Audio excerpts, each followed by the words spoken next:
चलो, नया टॉपिक है रोल्स लॉ। ठीक है, रोल्स लॉ।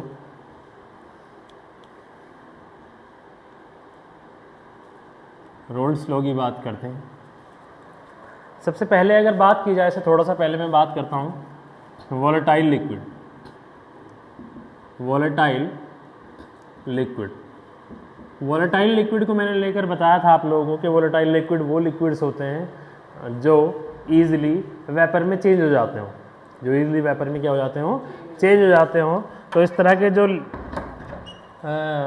जो लिक्विड होते हैं वोलेटाइल लिक्विड होते हैं।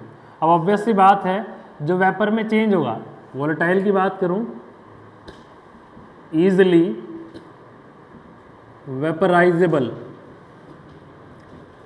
ईजिली वेपराइजेबल, जो ईजिली वेपर में चेंज हो जाए। ठीक है, अब जो वेपर में चेंज होगा वो क्या बनाएगा, वेपर बनाएगा।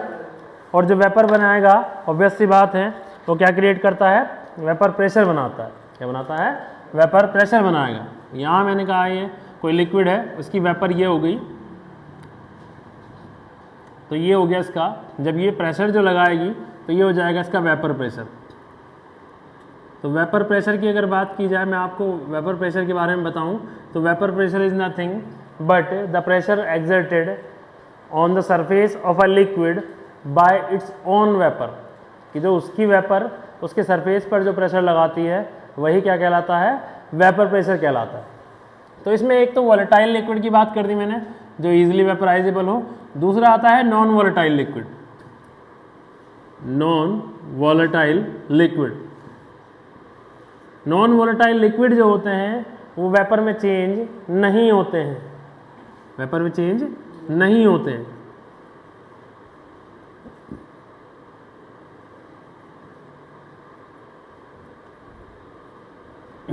Does not change into the vapour, कि वो वेपर में चेंज नहीं होंगे। कोई बात नहीं है, वेपर में चेंज नहीं होंगे। तो अब अगर बात करें रोल्स लॉ की, ये तो सिंपल कुछ छोटी चीज़ें थी जो आपको बतानी थी रोल्स लॉ के लिए। अगर बात की जाए रोल्स लॉ की, तो Raoult's law explains that the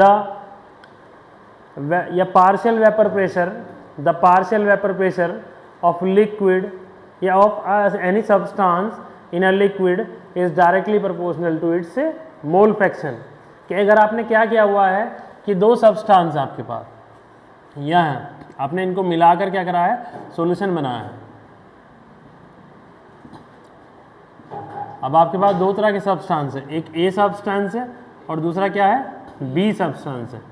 तो ऑब्वियस सी बात है कि दोनों के मिलने से जो होगा सॉल्यूशन बना है, और ये दोनों क्या करते हैं, दोनों मैं मान लेता हूं दोनों वोलेटाइल हैं, दोनों वोलेटाइल हैं, मैं कंडीशन मान लेता हूं। तो रोल्स लॉ क्या कहता है कि अगर किसी भी एक सब्सटेंस का वेपर प्रेशर होगा, वेपर प्रेशर होगा, वो उसके मोल फ्रैक्शन के पार्शियल वेपर प्रेशर, सॉरी इसको बोलते हैं पार्शियल वेपर प्रेशर। तो कोई भी पार्शियल वेपर प्रेशर होगा वो उसके मोल फ्रैक्शन के डायरेक्टली प्रोपोर्शनल होगा। अब इस प्रोपोर्शनैलिटी वाले साइन को अगर मैं हटाता हूँ तो P A is equal to आ जाता है P not A into X से। अब भाई ये नोट क्या है, नोट की बात की जाए तो P not A is the nothing but pure form या सिंगल फॉर्म भी कह सकते हैं, pure form vapour pressure, pure form vapour pressure या सिंगल फॉर्म वेपर प्रेशर, कि जब सिर्फ ए सब्सटेंस हो, सिर्फ ए सब्सटेंस हो, बी कोई सब्सटेंस हो ही ना। ठीक है, सिमिलरली पी बी की अगर बात की जाए, B is directly proportional to X B, B is directly proportional to X B. तो P B is equals to मैं कह सकता हूँ P not B into X B. इस चीज़ को एक्सप्लेन करता है रोल्स, कि किसी भी अगर वोलेटाइल लिक्विड होंगे दो, तो दो वोलेटाइल लिक्विड में अगर बात की जाए, दोनों वोलेटाइल लिक्विड में है ना, तो किसी का भी अगर पार्शियल वेपर प्रेशर आपको निकालना है तो वो उसके मोल फ्रैक्शन के डायरेक्टली प्रोपोर्शनल होता है। ठीक है, चलो अब आप लोगों ने एक रूल पढ़ा होगा कि डाल्टन्स है ना,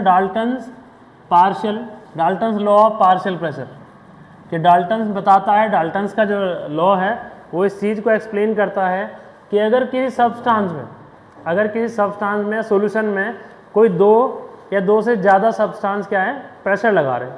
अब सिंपल सी बात है, मैं कहने लूँगा दो बच्चे हैं, दो बच्चे किसी वॉल पे प्रेशर लगा रहे हैं, तो टोटल प्रेशर दोनों का सम आएगा ना, टोटल प्रेशर किसका आएगा, दोनों का सम।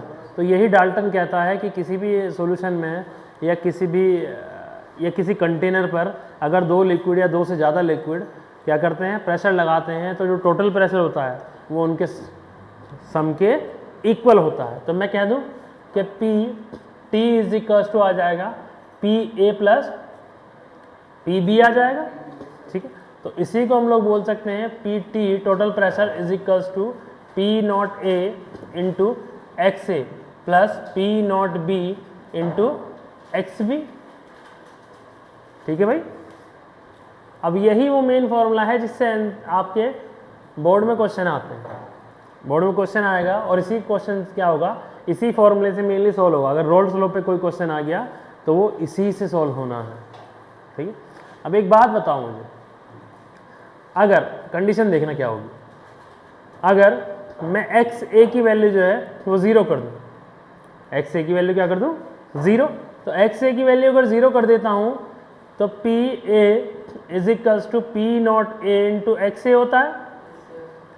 तो क्या हो जाएगा, PA is equals to P0A into 0, तो PA की वैल्यू कितनी हो जाएगी 0 हो जाएगी, 0 हो जाएगी, ठीक है। तो PT किसके इक्वल आ जाएगा, PT किसके इक्वल आ जाएगा P0B इंटू XB। और ऑब्वियस सी बात है जब XA 0 होगा, तो XB की वैल्यू कितनी होगी 1 होगी, क्योंकि हमें पता है कि XA plus XB is equals to 1 होता है। तो एक भी वैल्यू अगर 0 हो जाएगी तो 0 हो जाएगा।